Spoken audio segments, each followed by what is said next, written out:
Hi, welcome. நம்ம இப்போது apple பேஸ்கெட்டுக்கு stem போடுறது எப்படின்னு பார்ப்போம். கருப்பு கலர், அது ப்ரௌன் கலரில் 2 வயரு, 2 அடியில் 2 வயர் எடுத்துக்கோங்க. நான் கருப்பு கலர் எடுத்திருக்கேன்.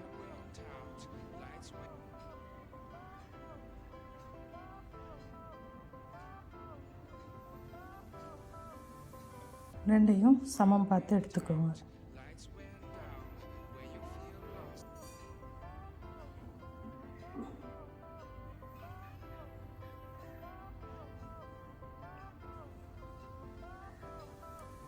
சமம் பார்த்து எடுத்து ஒரு நாட், அதாவது பட்டன் போட்டுக்கோங்க.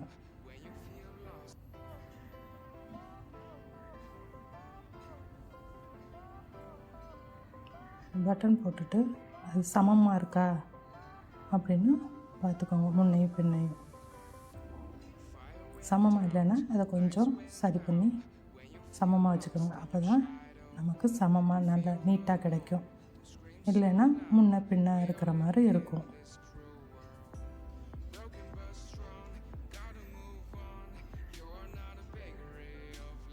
இப்போது இதை திருப்பிக்கோங்க. திருப்பிக்கிட்டு நமக்கு கீழ்ப்பகுதியில் இருக்க வயரை மேலே எடுத்து வைக்கணும். அது எடுத்துட்டு அதை அமுக்கிற மாதிரி இந்த சைடில் இருக்கிறத எடுத்து வைக்கணும். அப்படியே 3 பக்கத்தையும் வச்சுட்டு 4வது பக்கத்தில் இருக்கிறத தூக்கி எடுத்து வச்சு இந்த ஃபஸ்ட்டில் இருந்ததில் அதில் சொருகி விட்டுறணும். சொருகினா நமக்கு கொஞ்சம் ஸ்டிஃபாக நிற்கும். இல்லைன்னா பிரிஞ்சு பிரிஞ்சு வந்துடும். அதனால் அதுக்குள்ளே விட்டுட்டோம்னா நமக்கு ஸ்ட்ராங்காக கிடச்சிரும். அதுக்கடுத்து அடுத்தது தூக்கி இப்படி வைக்கணும். அது அப்படி அமுக்கிற மாதிரி இப்படி அமுக்கி இப்படி 4 பக்கமும் உள்ளதையும் இப்படி வச்சுட்டு வந்துட்டு அந்த 4வது வயரை தூக்கி சொருகிடணும்.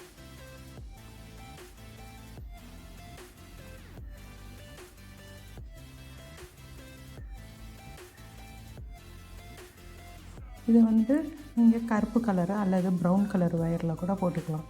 போட்டிங்கன்னா நல்லாயிருக்கும். நான் கருப்பு கலரில் எடுத்திருக்கேன்.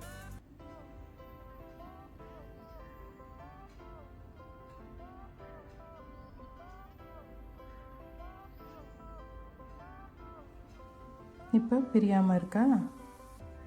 இதுமாரி செஞ்சுட்டு நமக்கு வந்துடுச்சு. அதை என்ன பண்ணணும், அந்த ஆப்பிள் பேஸ்கெட் மூடியில் எண்ணி பார்த்துக்கணும். சமமாக இருக்க இடத்துல பார்த்து உள்ளுக்குள்ளே திருப்பி சொருகி விட்டுருங்க. சொருகிட்டிங்கன்னா பேஸ்கெட் ரொம்ப அழகாக இருக்கும். பேஸ்கெட்டை நான் உங்களுக்கு அடுத்த வீடியோவில் எப்படி போடுறதுங்கிறத காமிக்கிறேன். தேங்க்யூ.